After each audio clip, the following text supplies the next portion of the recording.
And hey there, hi there, ho there, hello there, and gracious good Saturday morning to you, and welcome back for another exciting edition of the Cardinal Couple Radio Hour podcast, where we endeavor to bring you the joy and excitement of UofL women's athletics. We have a full house on board today. I cannot remember back the last time that we had actually all five participants here on the podcast, so it should be a whole lot of fun. We're going to cover a variety of subjects, hopefully most of them positive. We'll see about that. And then, of course, we'll have a quiz in the second half of the show. But hey, with such a full house like this, man, I'll tell you what, I'm kind of baffled. I don't know where to go first. So, guys, let's go ahead and start with Daryl, who's with us for the first time in a while. What's been going on in your world, Daryl? Whew, I was definitely sleeping till the last minute this morning. Saw me get on there at what, 10:57? But I got my coffee, ready to talk about something. I'm sitting here googling how long certain injuries take to heal. So I guess we could talk about that at some point. Yeah, with Maisha Hines Allen, obviously a knee injury there. Hopefully she's going to be okay soon. Been playing some great ball for the Mystics there. And got Case on board with us today. Case was telling me about the battle of Blue Jays in his backyard and front yard. And Blue Jays are demons, that's for sure. And there's an alert in Jefferson County. I don't know if it extends to Shelby County that people are taking their bird feeders and to turn their bird baths upside down because of some kind of mysterious disease that's killing the Blue Jays. Are you seeing anything out there on that case? Because I haven't seen any deaths here, but well, we've had a number of dead birds around, but hard to tell whether they're dying naturally or if the murderous blue jays are getting them. One was yeeted into my back door the other day by a blue jay, managed to survive somehow. It was quite dazed for a while before I shooed it off and chased it out of the yard with a shovel. But yeah, they're trying to figure out, I read the article, they're trying to figure out if it's related to that cicada fungus thing. And they said if that's the case, then they'll be fine, because birds can handle a population dip every 17 years. But if that's not the case, then I don't know, might be in some weird bird areas moving forward. I don't really know how critical birds are to the ecosystem, except your mosquito population might go up. So that's true too, and also the worm population might be able to be a little more sustainable. But not if my dog has anything to say about it. The worms will be exterminated. There you go. Some dogs like to roll over and play tricks. Yours like to eat worms. Okay, that works. I haven't heard the first cicada yet, but Jared, you live pretty close to the park and some other areas. Have you been hearing anything out of the cicadas yet, Jared? Your travels? Yeah, they're actually they're starting to fade away and die away. Seeing more and more dead cicadas around, and the noise pollution per se is starting to quiet down as well, which is nice because I can hear myself think again and not have to have the AC unit blowing constantly to drown out the noise of the cicadas, even through walls and doors and whatnot. So I think the initial projection was that they'd be completely gone by 4th of July, so they are on pace to be gone. So it is pretty prevalent in your area then. Oh yeah, if I didn't have the TV running or an AC unit running over here for the past several weeks, I mean, you could hear them loud and clear even with the door shut. Yeah, the bulk of this brood is kind of up into Indiana a bit. So what we have in Louisville is mostly just kind of coming across the river from Indiana. So it's like downtown and the Highlands have a lot of it. But then when you get out to the East End, where like you and I are, Paul, I haven't heard a thing in my house. So what we've got is a Hoosier cicada phenomenon. Yeah, and there's another brood that covers the bulk of Kentucky, and I think it's supposed to come out in 4 or 5 years. So we'll get those probably more. Well, that'll work. And I know you were going to order some cicada tacos later today, Jeff, so let us know that there as well. Whenever they were talking about the brood emerging, I kept looking up maps, and for the life of me, I could not find any agreeing maps on what the broods looked like. Yeah, for, they're all like the country. They're all just like, I think the brood X is here, and it's like they're all a little different. Colorado. You're Yeah. like, what is happening? Yeah, they're all a little different. So who knows? Who knows? Eventually, as they extend the brood lengths, cicadas will be out all the time, and we'll all go insane from constant droning noises. Well, it's certainly something we can look forward to then, I guess, in case you can keep us in. Maybe we should do a weekly cicada report with Jared, since he's the one who's seeing the majority of them right now. Because I know they're probably not down in Schnitzelburg, are they, Daryl? They're not like doing the bar walks down there with you. I tell you, they're annoying at the golf course. They land on your ball, and I'm like, all right, buddy, we're going on a trip. You're going for a ride. Mm-hmm. And if you hit it just right, they're about as stupid as can be when it comes to cicadas. they explode too. They're gross. Right. Learning more than I ever wanted to know about cicadas early in the broadcast. So brood 14, at least I'm looking at the Wikipedia for periodical cicadas, and it shows brood 14 for a good chunk of Kentucky, including Jefferson County, and they're supposed to come out in 2025. So another 4 years, we'll have another invasion. Well, that's interesting, because I thought that they were supposed to be once every 17 years, but then they are. But there are different broods of them on a 17-year cycle. So that's why this year's called Brood X. I'm not going to brood. Yeah. I'm not going to brood at all until the next batch comes around. Yeah. So there are actually other cycles. There are also 13-year cicadas that come out on a 13-year cycle. So they're all prime numbers, though. Maybe I'll put that on the right side of the side, share your cicada experience with me. Sonia found one in the over at the school the other day. Somebody had laid 5 of them up on the front porch. Or maybe they had all just flown in mass and together and decided to die as a group on the front porch of the school. But interesting on that. So if you have a cicada report, let us know. Leave us a comment in the comment section at the Cardinal Couple website. We'll get back with you immediately. Right. Time of the show where we normally get into a little scheduling and Twitter information. Case has got the easiest job on the show today with that, because there just isn't a whole lot going on, is there, everybody? No, I think just about the only thing going on for Louisville scheduling is Marissa Russell taking part in the FIBA AmeriCup third place game tonight, and then a few Cardinal swimmers and former Cardinal swimmers continuing in the Wave 2 Olympic trials this weekend, wrapping up over the next couple of days. Other than that, everybody's just kind of, doing individual workouts. Saw Delaney Snyder took over the soccer Instagram yesterday, I think it was, and they're doing some small group workouts. So it's mostly just the summer slump, everybody trying to get ready for the fall seasons and the seasons that seem to keep extending a little bit, collegiately, professionally. Sports in general seem to get longer every year, so trying to get their bodies ready for those upcoming seasons. And then Twitter, my tweet is at best case scenario. Polly is at Cardinal Couple. Jeff is at Jeff McAdams and at Card Couple Radio. Jared's Mr. Anderson Jared, and Daryl is at Daryl Faust 4. If we've missed anything in the very light scheduling section here, then you can be sure to find that out by following along with the Twitter list on the right side of the Cardinal Couple site that has all the UofL athletics Twitter accounts, women's athletics Twitter accounts connected up there, so you can see everything from swimming to track and field to soccer and field hockey and all that good stuff.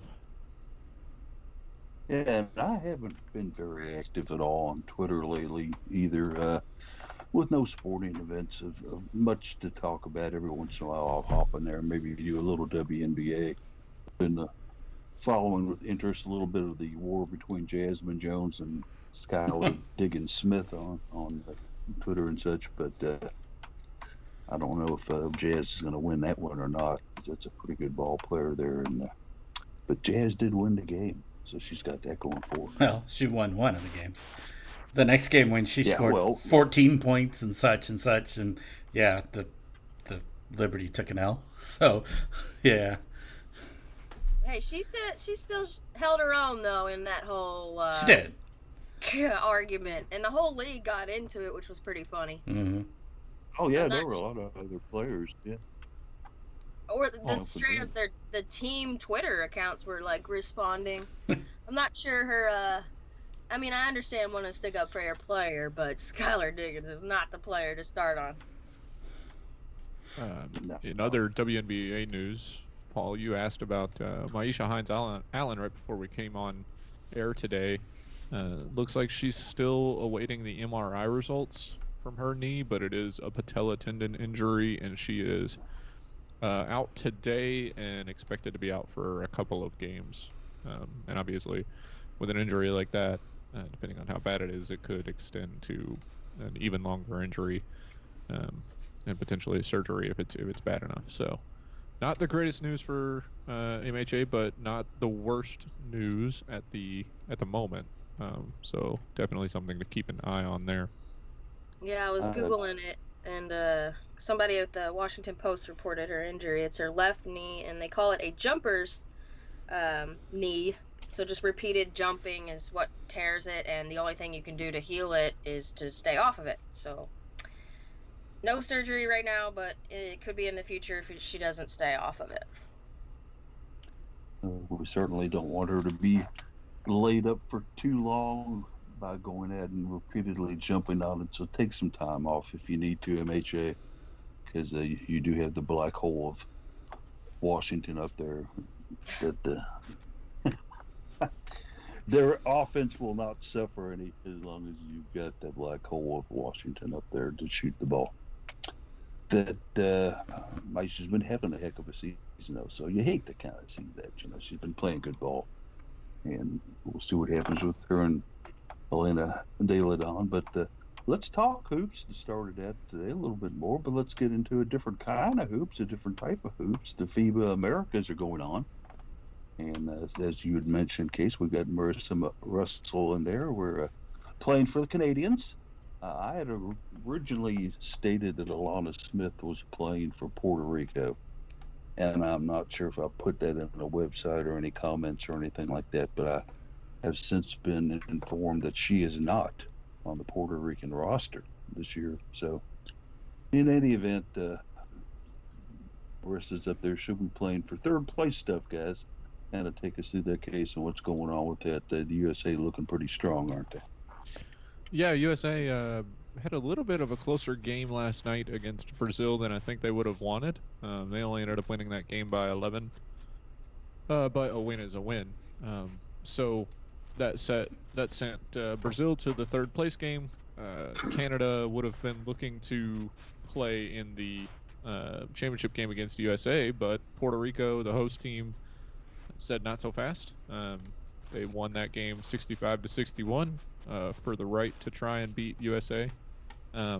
It's interesting. I had listened to a podcast a little while ago that talked about the relationship between the USA and Puerto Rico and how there's an immense pride whenever a Puerto Rican basketball team gets the opportunity to play against a USA basketball team.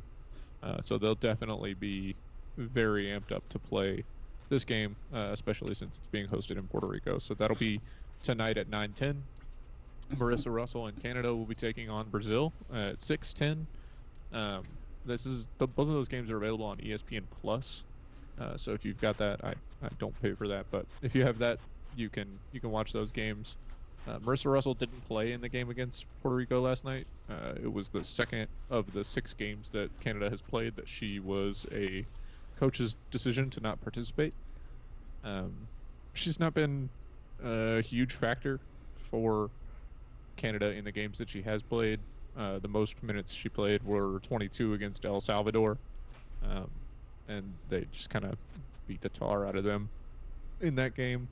It was also the game she had the most points in. She had 9. She was 3 of 5 from beyond the arc. She's only taken 2 shots of 2-pointers, two-point attempts in the whole tournament in her 47 minutes, but is 5 of 12 from 3-point land. So she's doing okay. Fair number of fouls, fair number of turnovers, but she's got some rebounds and some steals in there too. So it's good to see her getting this work. She's playing against some really good players and with some really good players. So hopefully she can come in back on the UofL team and have a lot more experience under her belt. Ooh, certainly hope that forward. And let's take that a little bit further. Obviously, we'll start with you, Jared. This kind of experience is definitely good for a player to play in an international setting like this to get some extended playing time. But how does it kind of equate that to Marissa's role with Louisville coming up next year, Jared? Any thoughts and observations on that? Yeah, I think more than anything, it's just going to be good experience for her, being able to play with other players, get some different styles, more coaching, more development, but also at the same time, you're also just getting to play ball, which is kind of nice too. Sometimes you'll see with the summer, some players will hit some slumps just because they haven't played any true game situations. So being able to play even with the international competition is allowing her to at least kind of keep the joints moving and keep the dust from getting on her. So I think it's good for her. And I think the experience is great for her. But Daryl, let's look at it this way: this team coming back for Louisville, obviously very, very strong at the 1 and 2 guard positions. But I think the wing spot might be a little bit of a kind of a free-for-all. Who's going to get that position? Is Marissa a potential candidate? Does it be a wing for the Cards in the next season? I think Coach Walls has the ability to put anyone anywhere. I think Dana Evans could be the center if she wanted to. But yeah, we got some holes to fill. We always do, and somehow he always manages to fill those spots. I do like Marissa Russell. She showed flashes of some promise last year when she did get in, and her playing for her national team is going to, again, reflect pretty well, I think, for UofL. We've had how many players play for their national team in the last few years, so it's good to get that experience globally, and it's just going to make every player better. So I do think that she could fill in at some point. It's certainly good to have depth returning on the roster. No doubt about that. We've also got some very good news about some very nice academic achievements that have been going on campus for the Cards. A lot of nice awards being established here with All-American and other type of academic pursuits on that. And you actually wrote a little bit about that on Friday, Daryl. Kind of let us know what's going on here. We got some kids hitting the books here. Oh yeah, I mean, I feel like we talk about this every year. I mean, you have to be good in the classroom to be on the court or field anyways, but I do think that it's very important to these coaches and the program that they excel in the classroom as well as on the court. Who was it particularly on Friday that we were talking about? I feel like I reported about academics 2 days in a row. Because Celine won at the Louis, and then the academic awards for the conference, I believe that's what it was, came out on Friday. So you had some golfers and some soccer players, I think, was in there. Going back to your last point, Paul, I also wanted to mention I'm really excited about Emily Enksler coming in. I think that she could prove to be a huge factor for this team. She come in and score pretty quickly. I think she'll just slide right into her role. Whatever the heck is going on up at Syracuse, I think they're going to leave that behind and ready to start with a new team. So I'm really excited for this basketball team, especially a sophomore, Olivia Cochran, as well. I think that she's going to step up leadership-wise and welcome these new players in and just try to get the goal again. The goal is to win a national championship. That even though Dana's gone, that's still very much alive. And I know Jared has said this before. about who's going to lead this team, Mikasa Robinson is going to be huge. I know that we talk about her on the defensive end and her, she doesn't put a whole lot of points up, but I do think that she will. And the vocals on the court is going to be what's most important from her. Especially so with her, because if Casa is out there kind of taking over that quarterback role to a little bit, you got to figure Van Lith will be involved in a lot of that as well. But Casa's proven in the past that she can come out there and run that point effectively and do some wonderful things. But Jeff, your volleyball crew over there has got some outstanding students going on here. You have a total of 1, 2, 3, 4, There's 5 of them. Mm-hmm. All ACC scholar athletes here, and a couple that we've been following real closely, and then Aiko Jones and obviously Anna DeBeer made that list, Anna as a freshman, so they're really taking a little bit of academic prowess here, aren't they, sir? Yeah, we've seen most of these players make this list in the past. Anna DeBeer is new to it, obviously, being a true freshman on the team, so it's good to see that she's apparently also has some pretty good academic and studies, so that's good for her. Anna Stevenson also on that list. Aiko Jones, Tori Dilfer. I'm missing one. Who am I missing? Yeah, I don't have the article in front of me, so I don't remember now. Oh, you got Tillman, Stevenson, Jones, Dilfer, and DeBeer, all 5 of them. Yeah. Okay, I guess I said all of them. I think all you right. missed Tillman. I think you missed Tillman. Oh yeah, I missed Tillman. Amaya Tillman. Yeah, and I think she made the list last year as well. So, again, definitely high quality students here. And speaking to all of them in the past as I have, that doesn't surprise me. All these folks have some really, really great heads on their shoulders and thoughtful, considerate, insightful in their observations and statements. So that none of that surprises me at all. So. It's good to see, though. That is 5 players on that team. Ties Notre Dame for having the most. Yeah, Notre Dame. For having the most representatives on that All ACC academic team. So, just pretty awesome. And that joins 2 other teams that had program bests. Yeah. With players on their all academic teams, which were soccer and lacrosse, I believe. Mm-hmm. Certainly, yeah. Scott's had some really good results out of that lacrosse team as well as far as academics go. All good things to see, because you certainly want your players to achieve not only in the classroom but also on the field of sports. So, very happy about that and what's going on with them. And let's kind of move from the surface to the water, because we've got some Louisville swimmers here that are doing some pretty good stuff here in the Olympic trials at Omaha. Jared, I know you and Case have been following that a little bit. What's going on here? We got Comerford doing some big stuff. Natalie Hines is up there. We've got a lot of good swimmers going on over there at the Kai Health Center. Yeah, I'm not sure if they've ever released officially on how many swimmers will be competing in the Summer Olympics this year. I know in the past we've had swimmers represented in several different countries, as well as a heavy amount of them coming from the U.S. itself. And last Summer Olympics we did see where Kelsey Worrell, now Kelsey Dahlia, was part of that team that won a gold medal. And I know she is more of I believe they call it a reserve at that stage, but she was still recognized with a gold medal.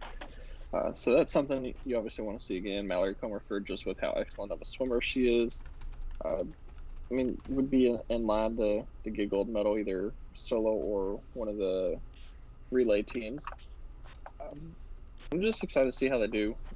One of the big sports I do watch with the Summer Olympics is swimming. I think it's one of the more exciting, more fun ones. And then obviously Katie Ledecky, who's not a UofL swimmer, but another fun one to watch.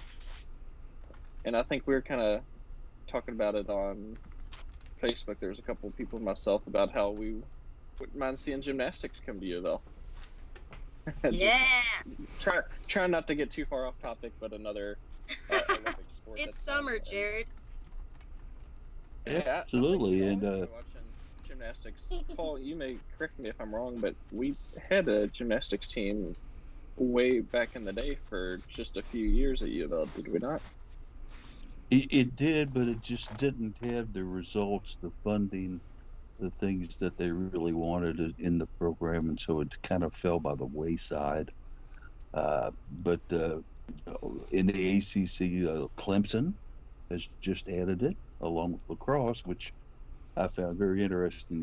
The Clemson, this big football powerhouse, softball upstart, is going to now start playing lacrosse. And it's going to take probably quite a bit of explanation to the residents of South Carolina just to what exactly those girls are doing out in that grass with nets, not Yeah, I think chasing that's going to be butterflies. one of the southernmost schools in the country, it feels like, with a lacrosse team.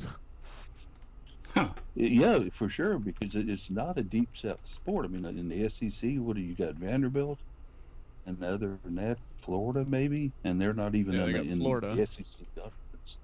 But we know Vanderbilt does it, and I think that might be the only two schools in the SEC that participate in lacrosse. So, but obviously a fun sport to watch, and certainly our good friend and reader Arthur has requested that we fill him in on the details of it because knowing him, he'll hop in his T-Bird and drive down there to watch it. He may not understand it, and he may be yelling for the wrong things, but he'll be out there yelling, "Go Tigers!"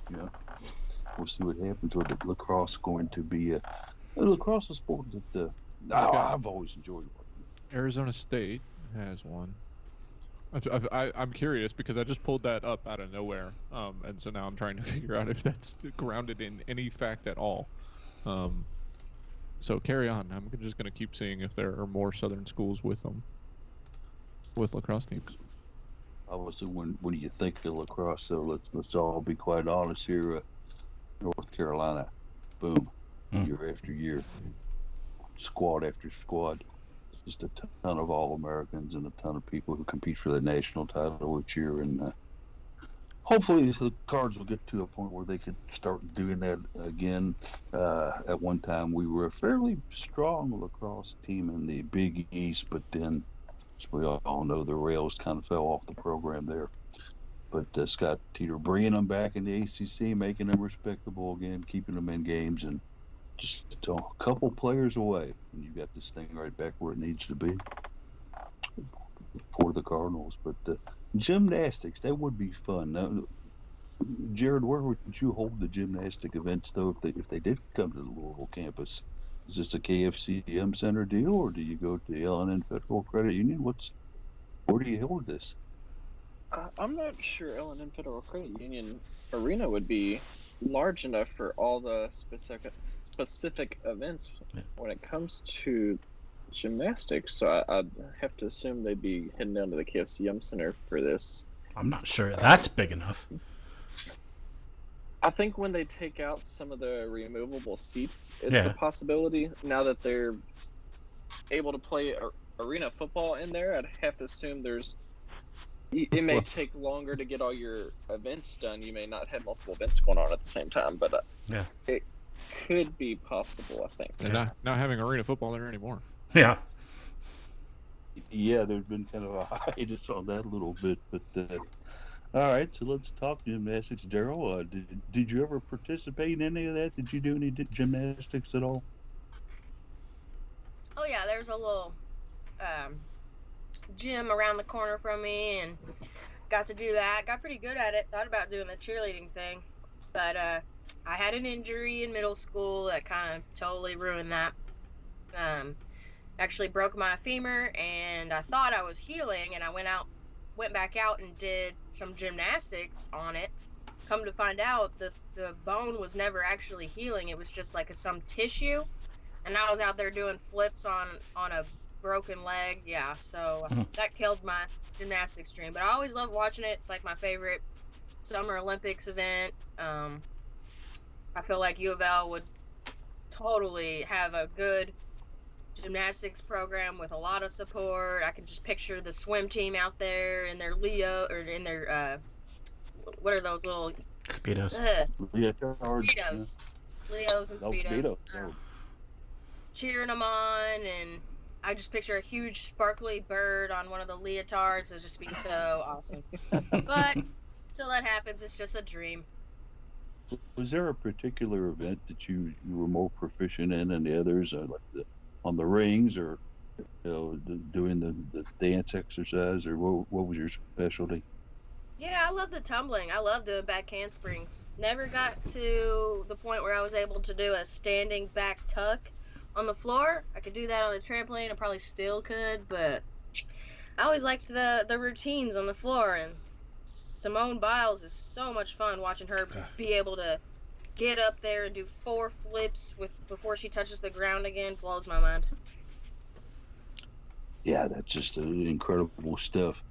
I've knew one gymnast years ago who actually started her own dance studio here in town after her collegiate time was up. But I saw her actually doing backflips at Kings Island one summer while we were walking through the crowd, a group of us. Yeah, I mean, that was kind of like, we're just walking along. She goes, "Hey, watch this," and just boom, boom, boom, boom, boom.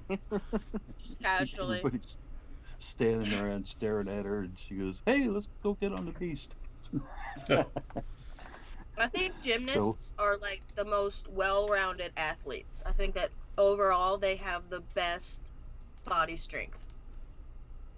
Because you know how some athletes have better upper body strength or better lower body strength. I think gymnasts have the best overall strength.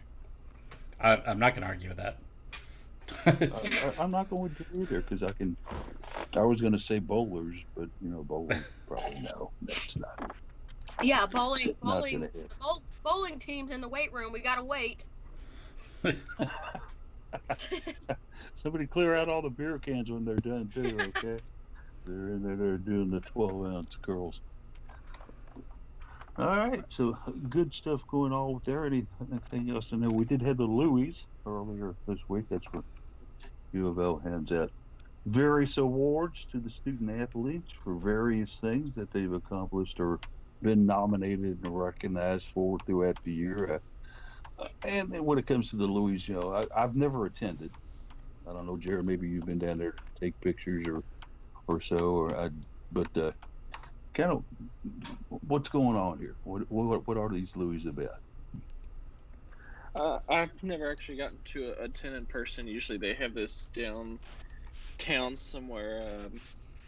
Haven't they had it at the Palace? Yeah, I think they have. The Palace has kind of been the go-to the recent years, and it's a chance for many of the student athletes to dress up. So something different than their normal game day uniform, something different than their practice workout uniform. I think we've talked about this in the past, where oftentimes some of these student athletes are unrecognizable when you're so used to seeing them in a uniform with their hair pulled back in a certain way with helmets on, and then you see them roll out in a dress and heels, and their hair's all done like really fantastic, and you're like, who is that? But it is cool that it gives the student athletes first a chance to showcase themselves and look very nice, professional in a different way, but also the awards themselves are out there dedicated to recognize several achievements and accomplishments throughout that school year, and just acknowledge some of the great things that many of our student athletes have done. And I think we see every year some surprises and then some other non-surprises, the ones you really expect, such as maybe like male, female athlete of the year, maybe top play of the year. A few of those are usually pretty common. I didn't notice any women's basketball players as Louis Award winners, but I think the one we kind of discussed a little bit in group chat and such was the Comeback Team Award. Yeah. That's one of the categories that the Louis award out each year, and this was volleyball as the Comeback Team Award. Did we ever come to any kind of general consensus on why they got the Comeback Team Award? I mean, Jeff, they've been pretty good the last couple of years. I gotta say, I don't have anything really. I mean, they took a few more losses in the fall than they did in the spring, so maybe. Maybe it's just a matter of all the women's teams had consistent performance across the season, so they had to pick one that was maybe had a bit of a comeback to it. I don't know. I'm not. I think we're overthinking it. Yeah. I think we're overthinking it. I think it was COVID, and they were like, all right, so any team that came back for the spring qualifies. Yeah, I don't So, know. But I mean, they A have couple. this every year, so I don't know what the criteria would be in other years. But yeah, usually it's a team that started off maybe not playing as well and pick something up towards the end of the year. So, and I have trouble describing volleyball season that way. So that was kind of like I was like, really? Okay. I bet the team was like, okay. Yeah, I mean, like they took 2 losses in the 7 matches in the fall, and then only one in the spring where they played a lot more matches. So I mean, maybe kinda, but Can somebody also ask they one were of the in that players? pot of death in the fall. So I don't know. Yeah, I want somebody to ask what the players think of that. I'm curious. Yeah, Yeah, I Yeah, would love I to know. just wonder, and who makes the decision? Who That's a good decides question, these too. things? I've never known that either as well. I mean, obviously some of them it's fairly obvious. Highest GPA, okay, that right. doesn't take a rocket scientist to figure that out. But the L1C4 award went to Celine Funky, who I think is a good choice, although I'm not really sure what all that embodies. I think Celine would be a good choice for about any of these awards in here. Cards carry any of them. She's been so dynamic and so personable on campus and done things. Maybe maybe she wouldn't have qualified for the comeback award though because she didn't have the best of final years. But the humble and hungry award is that a player walking around campus, asking for leftover sandwiches or stuff. I don't know. It's hey, you gonna finish that burrito? Well, I'm kind of hungry over here. Yeah, but it was fun stuff. A chance for them to get dressed up and although I've never been to this event, I've been to softball banquets, and I think Jeff would agree with me when we see these softball players who were normally used with their hair back and Yeah. everything, and they've got the helmets and the uniforms on, and when they come out in the full length formal dresses, there's some pretty nice looking girls there that did that. So Yeah. I've been to hopefully we'll. softball, I've been to volleyball, I've been to lacrosse, various banquets. Yeah, basketball obviously has the luncheon that we've all been to a few times. Absolutely. They just wear their warm ups for that. Yeah. Well, and like the crazy thing is you get some of these really tall players, particularly with volleyball and basketball, who aren't afraid of wearing heels. I know, Kyle right? shook. So whoa, all right. I'm like, holy crap! I wouldn't even feel comfortable being 7'5". Yeah. Yeah, Kyle Shook on heels is a formidable sight. There's Yeah. no doubt about that. Yeah. It's kind of like, my gosh, I feel like I'm a Lilliputian here, in the land of Oz.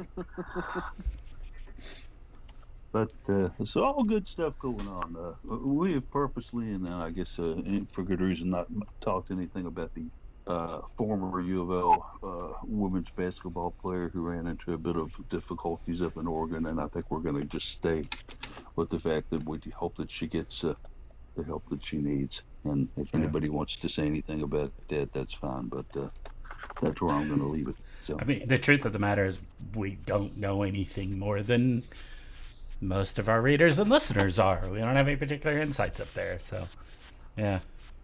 It's not even like it was down the street from us. It's across the country. Yeah. It's unfortunate. I hate to see that, and I hope that she gets some help. And if it happened, then we'll take it from there. But other than that, I just hate to see that, and hope we don't see anything else come out. and you Yeah, kind no, of dispel a lot of No the rumors connections for up there sure. for you, Paul, right? Yeah. No, old coffee in connections. fact, I was leaning on you because they don't have Popeyes up there. They don't have Bojangles up there, and I know you travel all around the region taking photos of stuff and exploring waterfalls. I was hoping you might have been up there, Jared. Taking a picture I'm of not sure the I've Indian actually. reservation, I don't think I've or actually maybe. ever been in Oregon before. To be honest, I've been up to California a few times, and Seattle with Pet Band a few years ago, but I've never actually been in Oregon. That'd be a nice place to go, and one of my pit stops, if I were to actually go to Oregon, would be to check out the fantastic facility that Oregon softball has. But kind of circling back around to Shawnee, as the thing UofL fans can do in this case is just be there and support her, encourage her, and whatever you can do to help her get back on track, just so she knows she's got that. There's people there cheering her on and supporting her. More to come on this story for sure. And if I ever made it to Oregon, I think I'd like to check out the Nike track facilities up there in Eugene, Oregon, too, where they run the national meets each year. It would be pretty cool just to see that. So, but with all that aside, we'll move into our second part of our show, and this is time for the Cardinal Couple Worldwide Quiz, where we take on some questions here, and my 4 participants in here will try to accumulate the most points possible with 10 questions and a bonus question. Jared Anderson has been back to back to back. He's unstoppable there. He's been the Yukon of this quiz so far. Well, granted, I won with like 30 points last week, so there's nothing to brag about. It doesn't matter. It was a highly defensive quiz. Not a lot of points scored. Deb Antonelli probably would have turned it off midway. Not enough scoring. But just to recap the rules real quickly, they get 10 points for each correct question they answer. So yeah, that passed 5 times. They had the chance to take a bonus question at the end of the 10 questions. They could pick up 20, or they could lose 20 points. Or they could not take it and stay where they're at the end of the quiz. So a little politics comes into play there. We'll see how it goes. But today's quiz, ladies and gentlemen, is about ex-Cardinals. That's right. Some of the ex-Cardinals that we have been so happy to have in our midst over the years and have done such wonderful things for us. So, all right. Question number 1 for you. Jude Schimmel wrote a book. It was called A, On the Res, B, Dreamcatcher, C, Bouncing Off the Walls, or C, My Silly Sister. Okay, so let's let you start it out here. Jude wrote this book. Was it On the Res, Dreamcatcher, Bouncing Off the Walls, or My Silly Sister? I vaguely remember this story in general. I'm gonna go with A. You're gonna go with On the Res, he says. Okay, Daryl, what do you think about that? I definitely remember this. Put this book in my wish list. Yeah, I'm gonna go with B. Gonna take the answer B. Jared, 2 different answers so far. Are you gonna follow one of these 2, or you get a third choice? I'm like Case. I remember sort of like at one point where Jude Schimmel wrote a book, but to be honest, I don't ever recall what the name was. I agree that it may be on the Res, just like tying back to her days with her family and her childhood, but I could be wrong, but I'm gonna go with On the Res. Yeah, and I know you don't read much anyways. So that's okay. Oh, harsh. Oh, no, hitting them hard already below the belt. I just look at pictures instead. Yeah, well, you take pictures, so that Yeah. makes sense. You know, I take the picture and I look at it, and then somebody puts a caption on it for me. It works out well. Jeff, are these guys on track here, or could it be Booming Off the Walls or My Silly Sister? No, I'm pretty sure it was Dreamcatcher, which I think is the B option that Daryl picked as well. So It is indeed the B option. Actually, there was a movie called Off the Res, but there was never anything about On the Res. Mhm. Booming Off the Walls, I'm sure Jude probably did a little bit of that when she was playing for the Cards. My Silly Sister could be a nice sequel, though. Anyway. All right, so Daryl and Jeff pick up the points as we move into question number 2. This Cardinal coach was also known for Leon burgers. How about that? Was it Kelly Young, Tom Collin, Sandy Pearsall, or Ann Cordes? Case, who was known for those Leon burgers? I only know about this because of various conversations surrounding it, and not because of any personal experience. So if I'm remembering correctly, I'm going to go with C, Sandy Pearsall. I'm going to take Pearsall. Daryl, how do you like your Leon burger, with lettuce and tomato and a bit of onion? Or It depends on what day it is. What was option B? I think it cut out. You had Kelly Young, Mhm. Tom Collin, Sandy Pearsall, or Ann Cordes. The Leon Burgers, which coach was known for those? All right, I'm gonna take the soft pitch from Case and just go with Pearsall. He seemed pretty Pearsall. confident. Yeah, okay, sounds like he knows what he's talking about. Jared, does he? You get another choice here?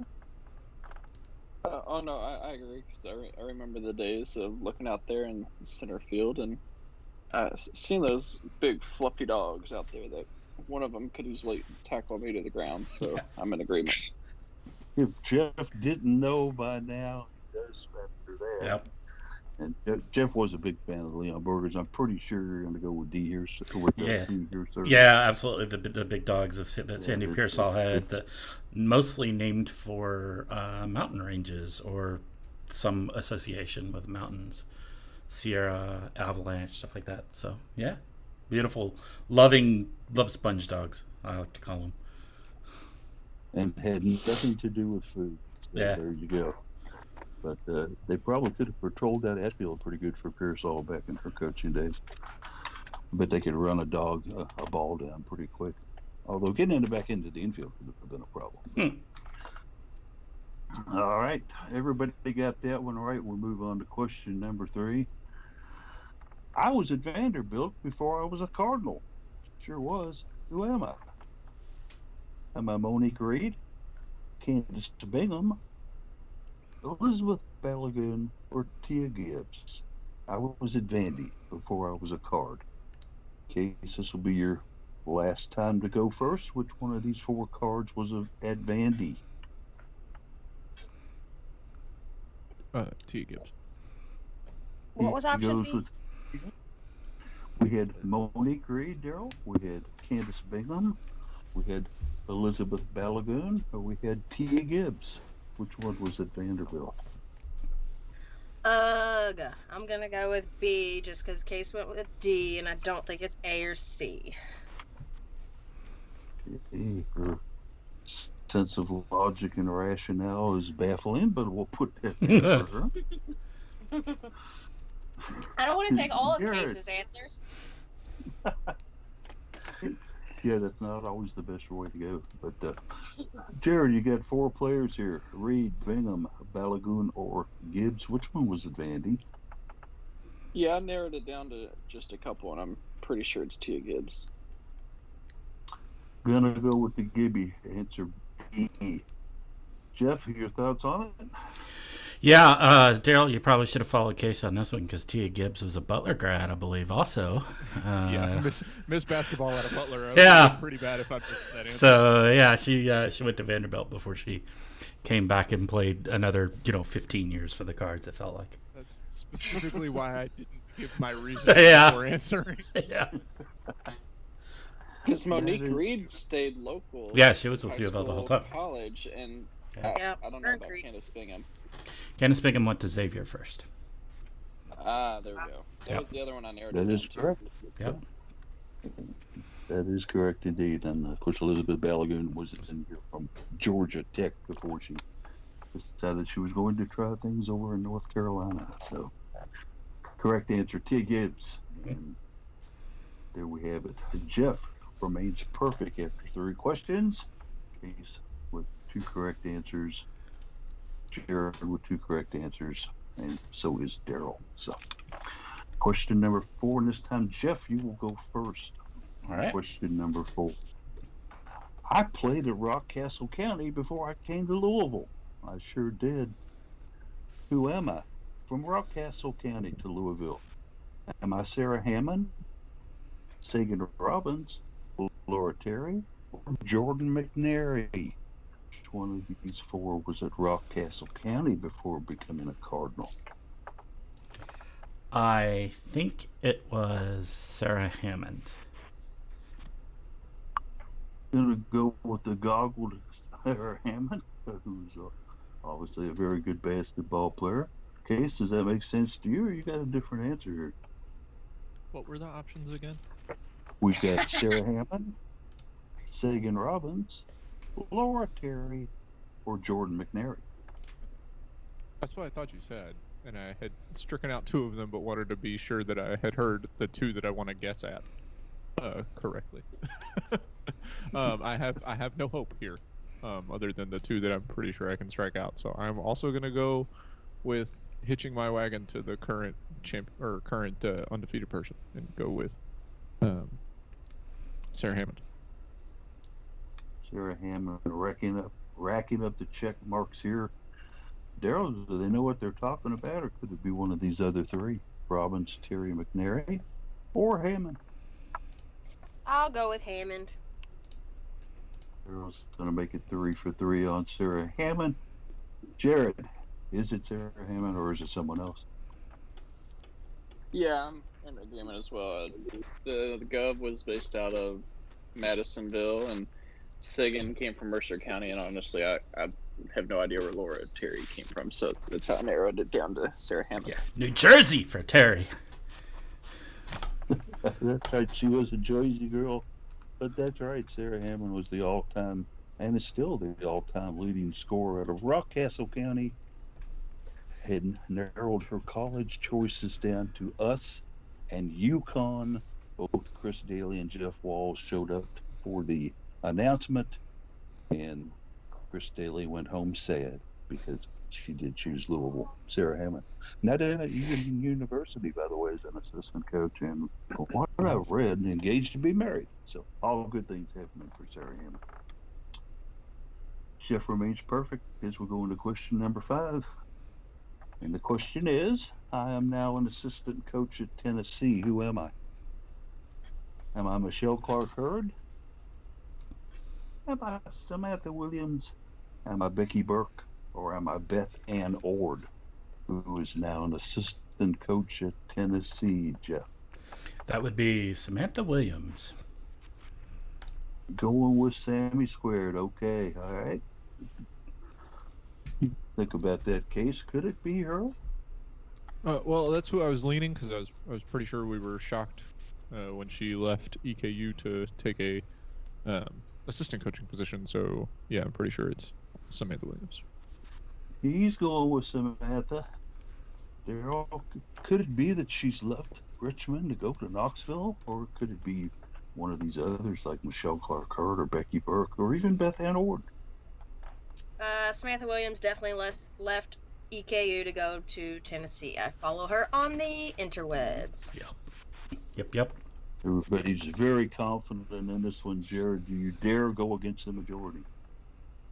No, I agree with all of them, because we were all very confused, like Case mentioned, why she left UofL as an assistant coach to go be a head coach for 1 year at EKU, just to turn around and be like, okay, I'm going to be an assistant coach again down at Tennessee. I know the reason why. Bojangles. Well, tell her come on back to Louisville. We've got a Bojangles coming to town. I would think Jeff Walls might make some room for her on that staff. Yeah, maybe so. Down there with Kelly Harper now at Tennessee. It is Samantha Williams. Jeff remains perfect here in the quiz as we go into question number 6. And Jeff, this will be your last time to go first. Mm-hmm. I hold the record for most home runs in a game for Louisville softball. Oof. Yes, I do. I slugged 3 of them in a game for the Cards. Who am I? Alicia Warney, Celine Funky, Chelsea Bemis, or Katie Keller? One of these Cardinal outstanding softball players pounded 3 in a game for the Cards. Warney, Funky, Bemis, or Keller? You've got 3 Californians in that group, which is interesting. I think I'm going to go with Katie Keller. Wanted to take the Katie, answer D. And in case you've got 4 very good hitters here, and Walney, Funky, Bemis, and Keller, which one are you going to go with? I have no clue, but in the interest of fairness of the quiz in our previous, back to the old school when we had to answer these blind, I'm going to go with my first guess, which would have been Alicia Walney. The big wall. Boy, she could sure knock some stuff over that right field fence out there at Homer Stadium. So he takes Alicia Warney. Daryl, you follow softball pretty closely. Which one of these four were the power hitter that hit 3 in a game for the Cards? When I first heard the question, my immediate thought was Marissa Becker, but she wasn't an option, so I'm thinking that was wrong. I'm gonna go with Keller as well, just because I know she holds a few records for the Cards, and I don't think it's any of the other three. It was the Keller. Answer number D. Jared, do they know what they're talking about here? Or have you got another one that you want to bring in here? You've got Warney, you've got Funky, you've got Bemis and Keller. Yeah, I narrowed it down to Wolney and Keller as well. I remember Keller had won the AC Player of the Year. So I'm gonna have to maybe trust that something along the lines of that. With just I think she had set a record for season, so maybe by default I'm gonna assume that maybe she had 3 home runs at some point. So Katie Keller. He goes with Keller as well. We know that Funky was great at triples, but she never had 3 in a game. Alicia Warney did hit 2 in several games, but never got the 3.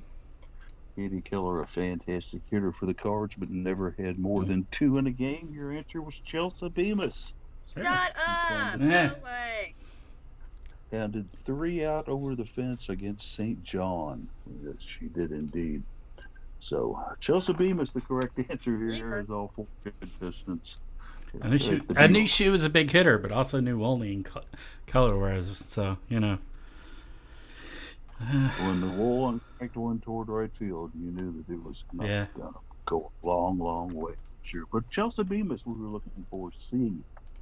Chelsea Bemis. None of the contestants got that one right. So as we go into question number 7, Jeff with a lead of 6 correct answers. You've got Jared hanging in there, though. He's got 4 correct answers. We've also got Daryl still in this game. She's got 4 correct answers. And Case 4 as well. So they're breathing down your neck, Jeff, as we go into question number 7. Let's stay with softball, shall we? I drove in 8 runs in 1 game for the Louisville softball. 8 runs in 1 game I drove in. Who am I? Am I Marissa Becker? Am I Alicia Warney? Am I Melissa Roth? Or am I Celine Funky? 8 RBIs for me. And this time we will go with Daryl first. Daryl, you get to start us out. Becker, Warney, Roth, or Funky? 8 RBIs. I'm gonna go with Becker just because that was my first instinct on the last one. Why not? I have horrible rationale for reasons I pick things. Another girl from Oregon there. That's right, and Marissa Becker. You're going with Marissa. Okay, that's fine. Jared, was it Marissa or could it have been the big wall? Could it have been Roth or could it have been Funky? 8 RBIs, that's a bunch. Well, I'm going to go on and say it's not Funky based off of just like what she would do at the plate and being lead off most of the time. I don't recall Becker having a lot of multi-run home runs. I felt like a lot of her damage when she would hit home runs was solo shots, so I don't think it was her. We were giving Wolney praise, even though Wolney wasn't the answer last question. We were giving her a lot of praise for what she did last question, so I'm going to go that route. Gonna go with B, Alicia Wolney. Okay, we'll get you down for it. Jeff, 2 different answers, 2 different people. Yeah. Jeff, is it Becker, Wolney, Roth, or Funky? I'm gonna go with similar logic that Jared did. I know Wolney was a consistent big hitter, so I'm gonna go with Alicia on this one. He sure could pound the balls. He takes Wolney. It's a case that leaves you with either Becker, Wolney, Roth, or Funky. 8 RBIs. I'm going Becker, and I have no rationale. So Carry on. Good It's reason. a shot in the dark at a case. Well, you and Daryl hit it right on the nose. It was Marissa Becker with 8 RBIs in one game, and she also pitched a 1-run game during that contest too. I'm This was not against Seton. not surprised to hear that. Do you have a year that was?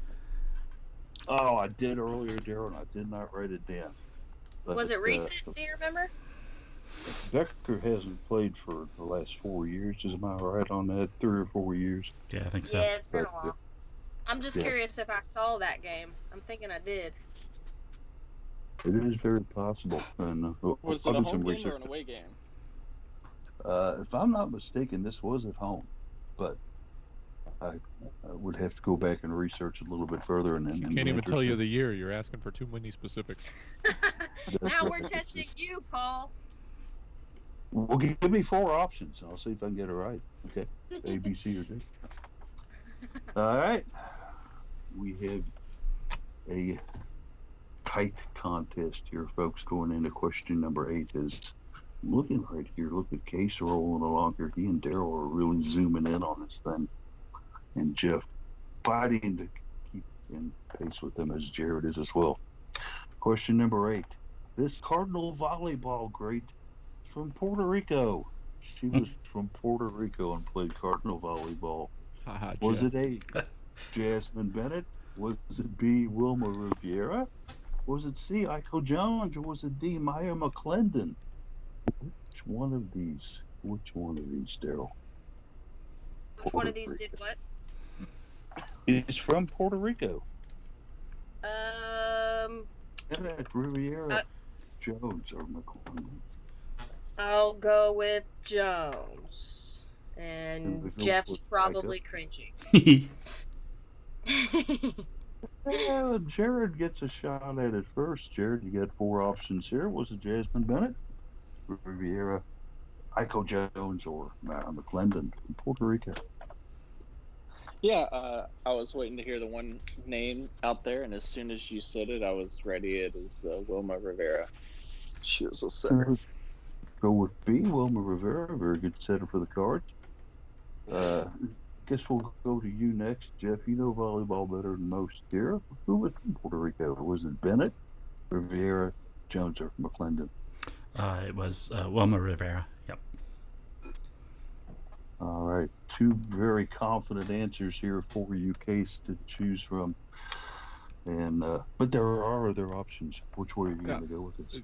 Well, Daryl, unfortunately, because she woke up so late, missed this conversation before the show started, where we talked specifically about Wilma Rivera being from Puerto Rico. Dang it! And currently playing there. Yep.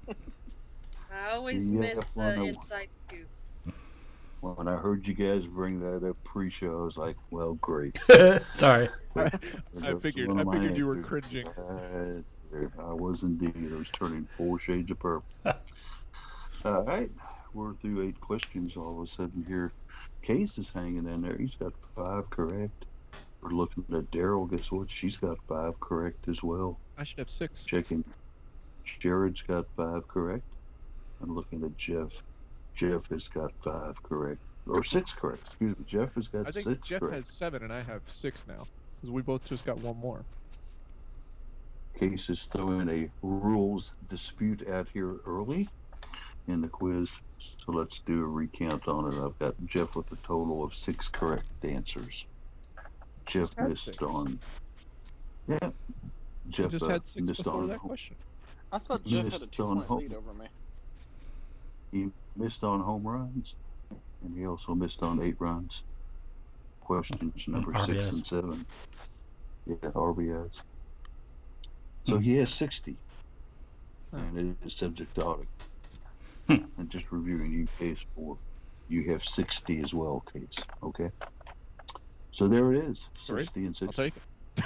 Yeah. Score. Yeah, for once you're in one here, you know, you're treading water. It's been a long time since I've won a quiz. This one's still wide open. It is. Still wide open. So here we It's go. been a long time since you've been on air, too. That's right. And Daryl sneaking in there too. She's got a shot at this. Okay, let's move to Let's go. Lynn Stadium, shall we? Let's go.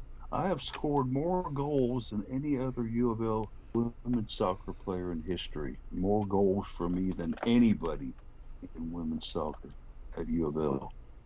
Is it Charlene Corral? Is it Amina Ek? Is it Jamie Carl? Or is it Jennifer Coe? Which one of these four has scored more goals than any other U of L women's soccer player? Yes, this will be your last time to go first. Did you say Corral. me? Yes. Daryl, your last time to go first. I'm gonna go with Amina because that's the only one I recognize. Go on with what she knows with Amina Ekic. All right, Jared, some other good options here indeed. Charlene Corral, you've got Jamie Kraft, Jennifer Coe.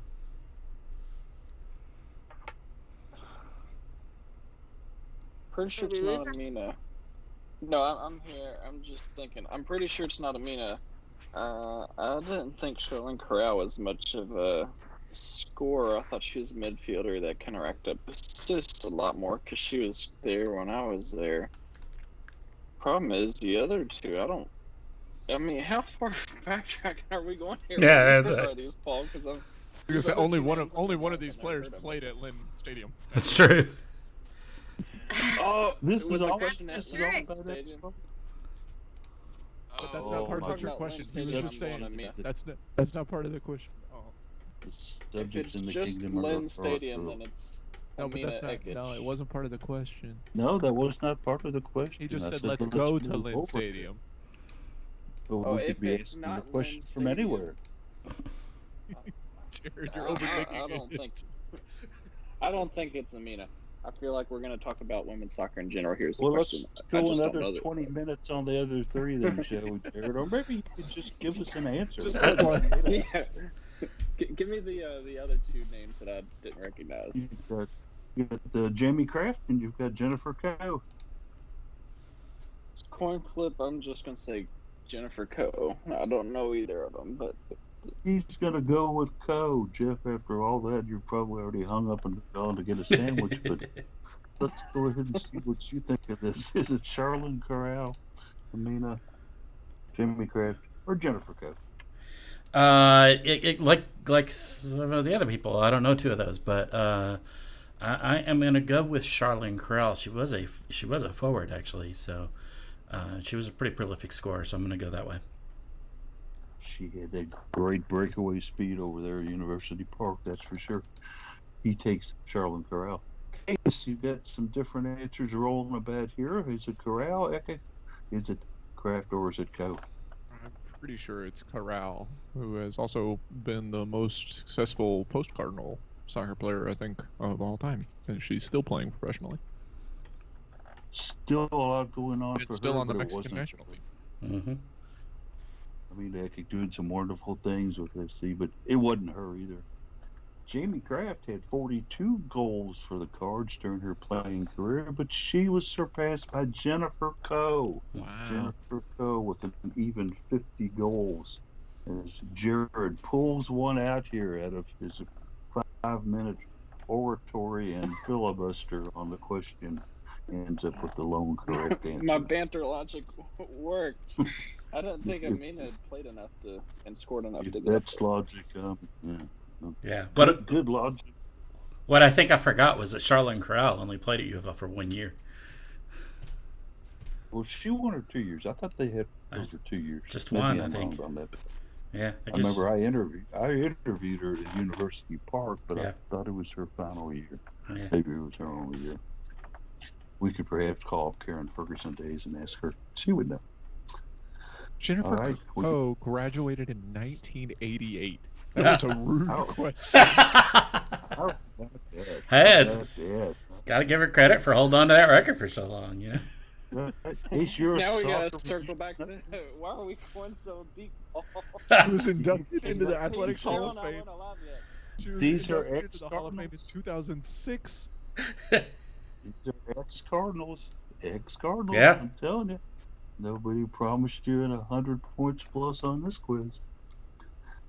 All right, we go into question number 10. let's take a look real quick at our standings here just to see where we're at. Jeff is sitting in there at 60 so far for us, doing a very good job, hanging right in there. Jared with a little bit of luck lately in the last two questions, and a filibuster. He's at 60. Daryl knocking at the door with 50. She's right on everybody's heels here. She could still win this thing, y'all. And then, of course, The with the comeback case, award at the Louise. that's right. The Humble and Hungry Award for Daryl. Case has also got 60. So a three-way tie going into question number 10. And the question is, I scored a record 30 goals. It's an all-time high for Louisville field hockey. Louisville field hockey, 30 goals I scored, and this was in just one season. Is it A, Mano Mink, B, Majay Pastor, C, Mary Wessel, or D, Jessica Javlet? Who was it who scored those 30 goals in one season for field hockey?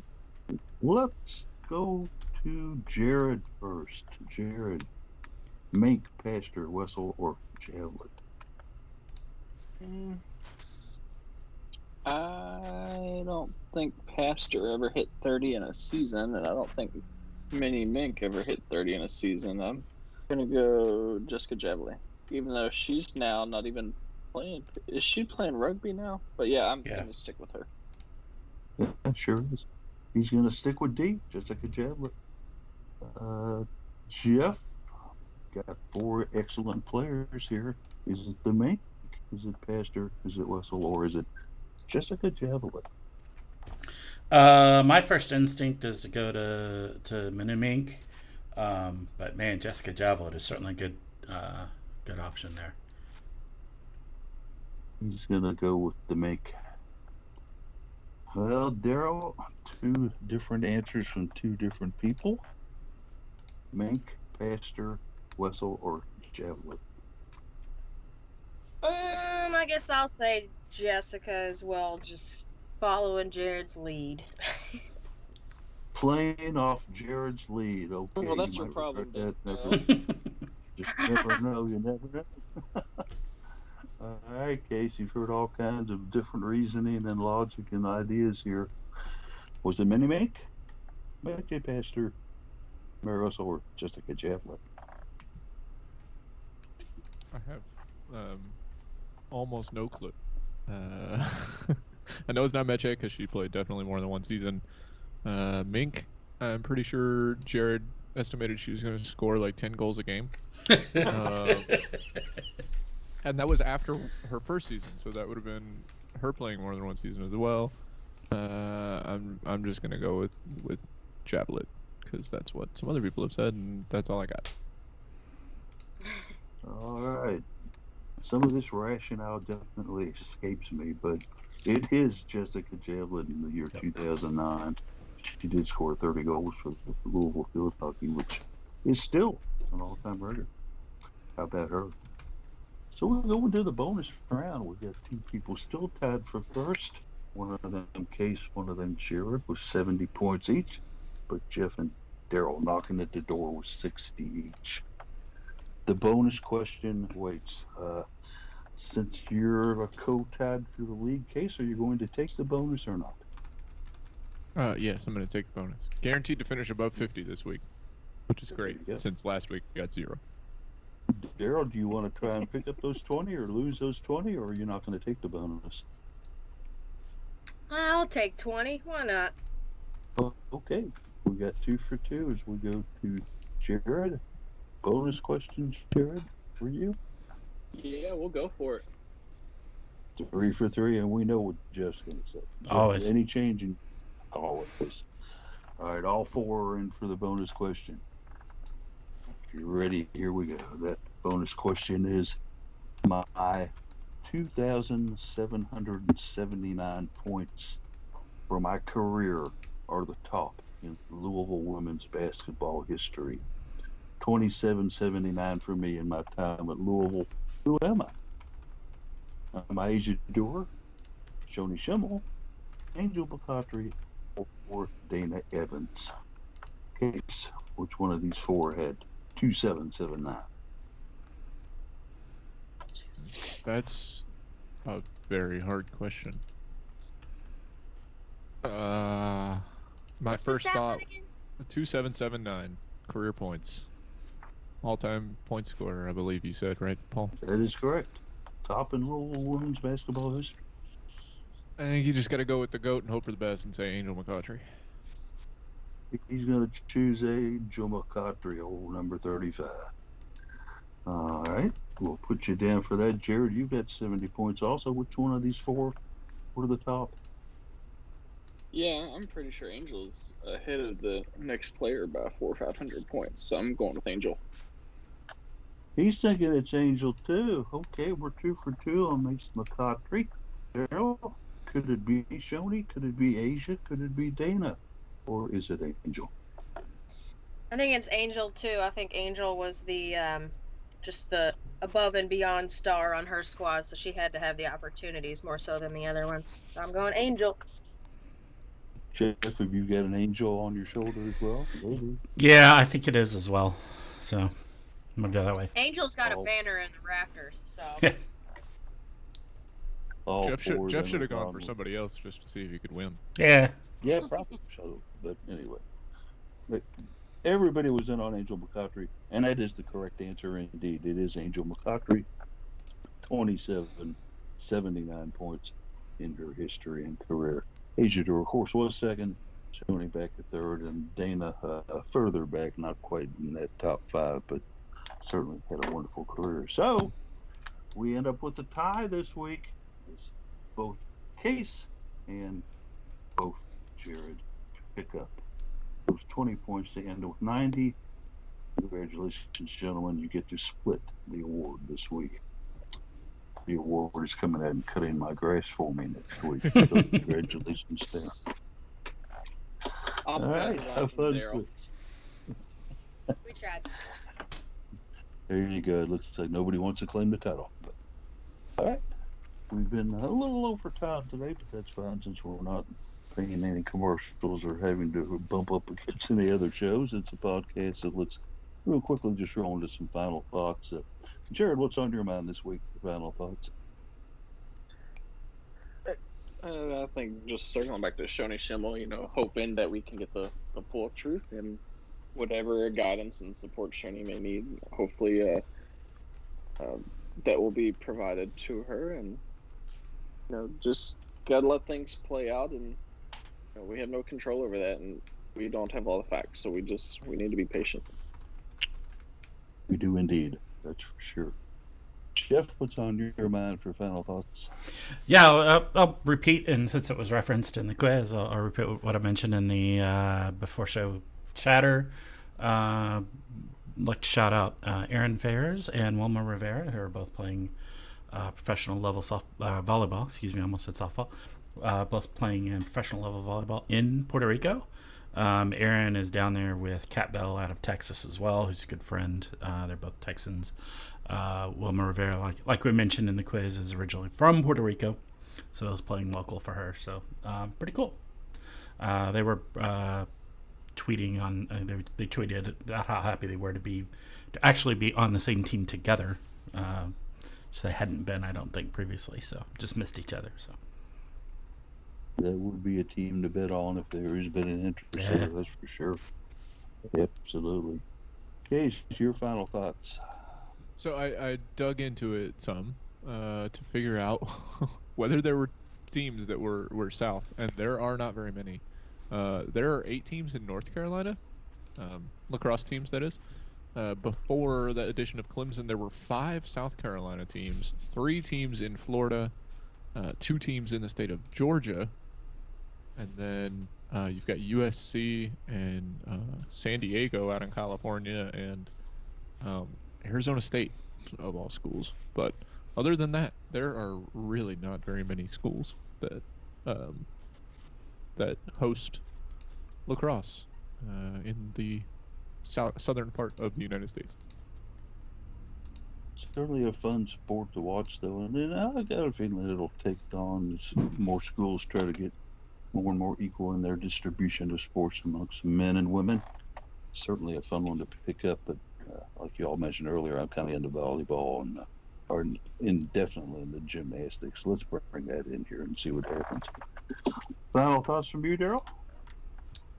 Um, Not a lot of games to talk about. Mostly just everybody moving around, players transferring, coming in and out, coaches, rotations, and even the small jobs you think about. You saw that Al Green was kind of, nudged to retire this week. Hate to see that.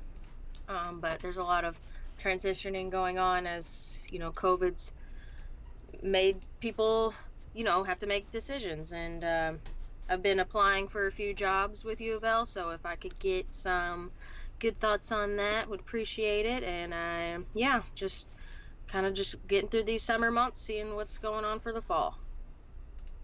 Indeed, a lot of great memories with Al Grinder too, and hopefully he'll still come in as a fan and watch some games. Cause Yeah, always fun fun fact during about him. him, real quick, Paul. He did write "All Hail UofL," Mm-hmm. both Sure music did. and lyrics. Yep. So he will be Yep. present in every facility, no matter what. That is true. He did write that song, and I think I added that to the article because I think it was omitted, maybe for like a knowledge or whatever. But in the article about Al, I think I did add that in there. Al, also very accomplished on the trombone as well as the organ. The organ is what a lot of people out of baseball, of course, knew him for. But he could play a pretty mean trombone too. Excellent. I don't know if he ever took on Jared Euphonium or not, but that's another question. Final thoughts here? I could outplay him. Right. Did he ever stand at home plate and play the national anthem? I ask you, did he ever? Final thoughts out of me. Just want to wish all you dads out there a very, very happy Father's Day coming up. If you've still got a dad, make sure and get in touch with him and talk with him a little bit over the weekend and, do something nice for him, or maybe he just wants to have a day where he's not doing nothing and you can kind of let him do that. I remember years ago when I asked my father what he wanted for Father's Day, he said not to get a phone call from the Jefferson County Police at 4 a.m. that you've been out drinking again. So that was my gift to my dad that year. But How nice of you. yeah, well, back in that day, they used to drive you home. They'd say, "Okay, give me the keys," and they would drive my car home for me and then take me home in a patrol car.